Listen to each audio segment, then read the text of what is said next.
তো আর কি কি নিয়েছি দেখো, নিয়েছি ডিমটা করছে রাতে, এই ওদের রুটি দুটোর সঙ্গেই খুব ভালো লাগবে। কিন্তু আমটাকেও আবার কিন্তু সেদ্ধ হতে হবে। আমে কিন্তু আমার লবণ হলুদ মাখানো আছে, একদিনে তো এই আচারটা আমরা খেয়ে ফেলবো না, রেখে দেবো।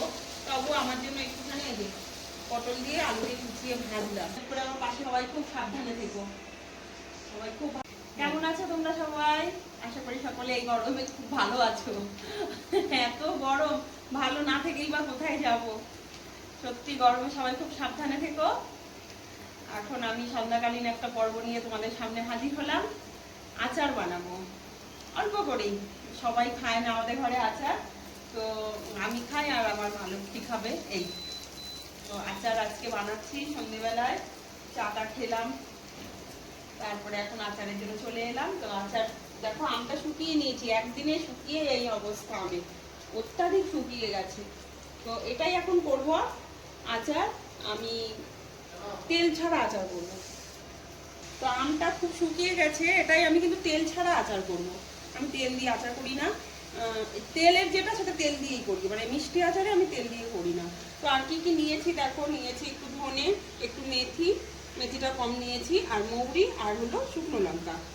মিষ্টি ঝাল আচার করবো। আর গুড় তো লাগবেই, এখানকার মোটা মোটা গুড়। এটাকে এখন হামাল দিস্তায় গুঁড়িয়ে করে কড়াইতে জল দিয়ে ফুটিয়ে নেবো প্রথমে। তারপরে পাক এসে গেলে আমি প্রথমে কি করবো বলো তো, এই মশলাগুলো ভেজে নেব। শুকনো খোলায় ভেজে একটা মশলা, গুঁড়ো মশলা তৈরি করব। তারপরে কড়াইতে জল দিয়ে দুধটাকে পাক করে নেব। চলো মশলাটা আগে ভেজে নিই। আর এইদিকে দেখো, রাতের খাবারও তো খেতে হবে। এই যে আমার মা লক্ষ্মী করছে ডিম কষা। এই যে ডিম কি করেছিস, ভেজেছিস? হ্যাঁ, ডিমটা একটু লবণ হলুদ দিয়ে ভেজে নিয়েছি। আর ওদিকে মশলা কষিয়ে এই যে ডিমটা করছে রাতে। এই ওদের ডিম কষা, আমার তো আজ নিরামিষ, আমারও কিছু একটা করতে হবে। তো চলো এবারে আচারটা বানিয়ে নিই। আর মশাই ওই যে বসে ফোন দেখছে, ছেলেও চলে এসছে। ছেলে এখন ওই শরবত বানিয়ে রেখেছিস? হ্যাঁ, তরমুজের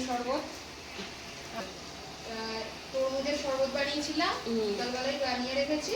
তো ওইটা এখন দেবো ওকে। হ্যাঁ, আমরা খেয়ে নিয়েছি। হ্যাঁ, ও এলো এইমাত্র অফিস থেকে, এবার ও খাবে। চলো এই সন্ধ্যাকালীন পর্বটা দেখতে থাকো। মশলাটা দেখো এইভাবে ভেজে নিয়েছি, আর লঙ্কাটা একটু ঝাল ঝাল মিষ্টি মিষ্টি আচার তো। আর এই দেখো গুড়টাকে জাল করতে বসিয়েছি। এখানকার গুড় দেখো অবস্থা কিরকম, একটু কালো কালো। এই গুড়টা কিন্তু এখন অনেকক্ষণ জাল হবে। আচার বানানোটা কিন্তু আমি আমার মায়ের কাছ থেকে শিখেছি। আজকে মায়ের মতো করে করবো, আবার শাশুড়ি মায়ের কাছ থেকেও একটা আচার শিখেছি, সেটা আবার আরেকদিন তোমাদের করে দেখাবো। চলো দেখো। আর ওইদিকে দেখো ডিমের গ্রেভিটা কিন্তু রেডি হয়ে গেছে। ডিমটা দিয়ে দেবো না? দিয়ে দেবো। হ্যাঁ, মাখা মাখা হবে গায়ের সাথে। যেহেতু ওরা কালকেও আবার নিরামিষ খাবে, তো আমি বললাম তোরা আজকে রাতে একটু ডিম খা, কালকে আমি একাদশী করবো, ওই ভেজ খাবি, সেই কারণে আর কি। চলো এটা হোক। গরম লাগছে প্রচুর, একটু ফ্যানের নিচে গিয়ে বসি। এই যে হয়ে গেছে কিন্তু এদিকে এগ কারি। কেমন হয়েছে জানিও। বানিয়েছে মা লক্ষ্মী, বানিয়েছে, সুন্দর হয়েছে কিন্তু। এটা কিন্তু ভাত রুটি দুটোর সঙ্গেই খুব ভালো লাগবে। ইন্ডাকশনটা অফ আছে, তবুও কিন্তু দেখো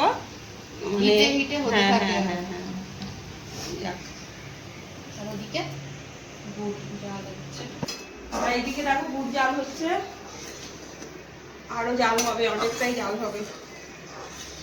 তারপরে আমি আমটা দেবো, একটু জাল হলে, কারণ আমটাও তো সেদ্ধ হতে সময় লাগবে। আর একটু জাল হবে, ততক্ষণ আমি চলো মশলাটাকে পেস্ট করে নিই। দেখো গুড়টা কিন্তু দেখো পাক প্রায় এসেই গেছে। আর বেশি পাক করবো না, এটা তো আর নাড়ু নয়, কারণ আমার আমটাকেও আবার কিন্তু সেদ্ধ হতে হবে। আর আমে কিন্তু আমার লবণ হলুদ মাখানো আছে, আমি কিন্তু এখন লবণ হলুদ দেবো না। আর এখন আমি গ্যাসটা একদম কমিয়ে দেবো, কারণ আমটা ভালো করে এখন সেদ্ধ হবে। এখন আস্তে আস্তে কিন্তু গ্যাসটা একদম কমানো আছে। এই আমটা এখন পুরো আস্তে আস্তে সেদ্ধ হবে, সেদ্ধ হলে কিন্তু ভালো লাগবে।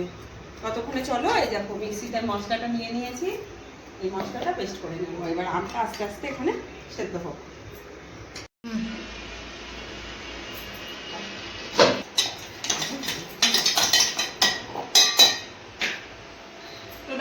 দেখো আমার আমটা কিন্তু এই দেখো কি সুন্দর একদম ফুলে একদম দেখো নরম হয়ে গেছে। এটা আরো যত থাকবে তত খেতে টেস্ট হবে। আর আমার সব থেকে কি জানো, আমি জানি না আমার মা লক্ষ্মীর কেমন লাগে, আমার এই যে এই জিনিসটা খেতে খুব ভালো লাগে, টেনে টেনে বেশ ভেতরে শ্বাসটা বেরিয়ে আসবে, হ্যাঁ ওটা খেতে ভালো লাগে। আর এই যে মশলাটা করে নিয়েছি, এখন এই মশলাটা দিয়ে দেবো। আমার আচার কিন্তু একদম রেডি।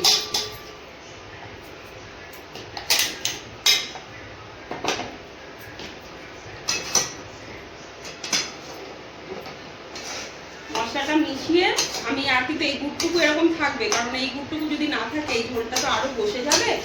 আর একদিনে তো এই আচারটা আমরা খেয়ে ফেলবো না, রেখে রেখে খাবো, ফলে এই গুড়টুকু এরকম রেখে দেবো, ভিজে থাকবে আমটা, বেশ একদম ড্রাই করবো না।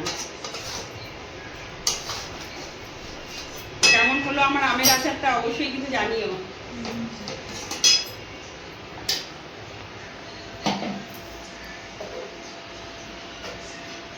কেমন লাগলো? একদম চট জলদি আর তেল ছাড়া। আমি তেল সর্ষের তেল দিয়ে ভাজলে না আমার একদম তেল তেল গন্ধ লাগে। অনেকেই দেখছি আমটা ভেজে বলে অনেকদিন থাকে, তাদের হয়তো অনেক বেশি পরিমাণে, আমার পরিমাণটা কম, আমরা দুদিনেই খেয়ে ফেলবো।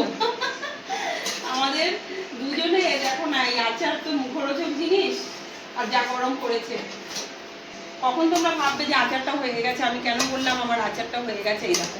এই দেখো গুড় দিয়ে এই যে বুদবুদিটা উঠছে না, মানে আমার আচারটা একদম রেডি। এবার এইভাবে আমি চাপা দিয়ে রাখবো, এইভাবেই। আমি এটা কিন্তু সকালে কাচের জারে ভরে রাখবো, অবশ্যই কাচের জার। তোমরা তো সবাই জানো আচার মানেই কাচের জারে ভরে রাখতে হয়। এখন আমি গ্যাসটাকে অফ করে দিলাম, এবার এটাকে এই চাপা দিয়ে আমি রেখে দিলাম। এইভাবেই থাকবে সারা রাত, কাল সকালে আমি এটাকে কাচের জারে ভরবো। এটা হয়ে গেল, এখন আমি রুটি ভাজবো। ওদিকে তো মা লক্ষ্মী ডিম কষা করেছে, ভাত আছে দুপুরে।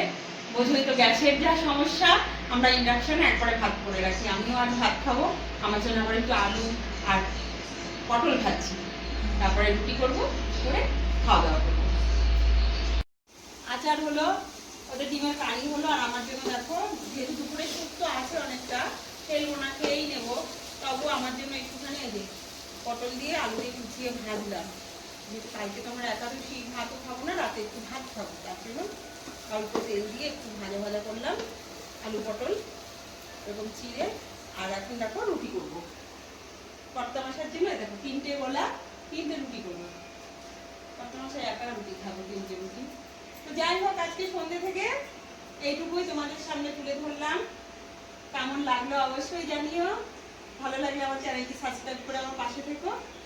এই গরমে সবাই খুব সাবধানে থেকো, সবাই খুব ভালো থেকো, সুস্থ থেকো, সাবধানে থেকো। আবার নতুন কিছু নিয়ে আমি তপতি তোমাদের মাঝে হাজির হয়ে যাব। সবাই খুব ভালো থেকো। চলো টাটা।